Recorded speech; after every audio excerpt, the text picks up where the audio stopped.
Hello বন্ধুরা, এখন আমি চিকেন রান্না করছি। তো দিয়ে দিলাম তেল। আমি মাখিয়ে রান্না করব না, এভাবে কড়াতে দিয়ে তারপর রান্না করব। এখন দিয়ে দিলাম পেঁয়াজ বাটা,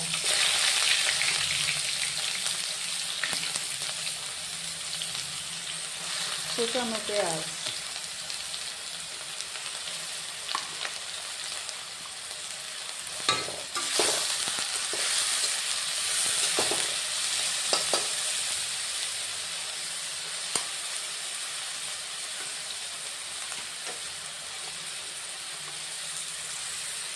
এতে দিয়ে দিলাম রসুন বাটা,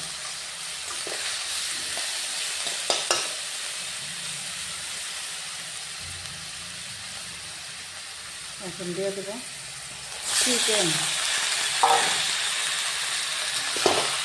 হাতে না মাখিয়ে এইভাবে কড়াতে দিয়ে এভাবে মশলা দিয়ে মাখিয়ে মাখিয়ে রান্না করবো।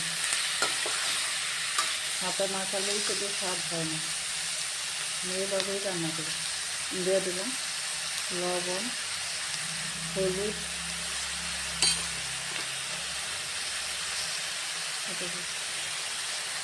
কাঁচা লঙ্কা বাটা, এটা দিয়ে দিলাম জিরা আদা পেস্ট, এখানে দিয়ে দিলাম টমেটো পেস্ট। এখন এভাবে কষিয়ে কষিয়ে রান্না করব। খুব সুন্দর মাখানো হয়ে গেল।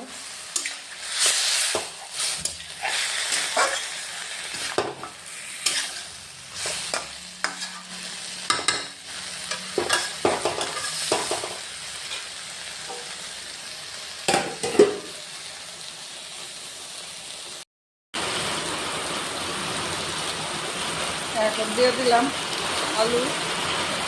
আলুগুলা ভেজে রেখেছিলাম আগে, এখন দিয়ে দিলাম।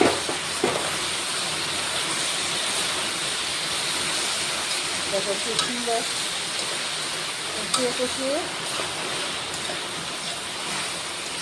রান্না করবো। সব মশলা দিয়ে কড়াতে এভাবে ভেজে নিলে আরও ভালো হয়, মাখার থেকেও ভালো হয়। হাতে আমি মাখি না, এভাবে রান্না করি।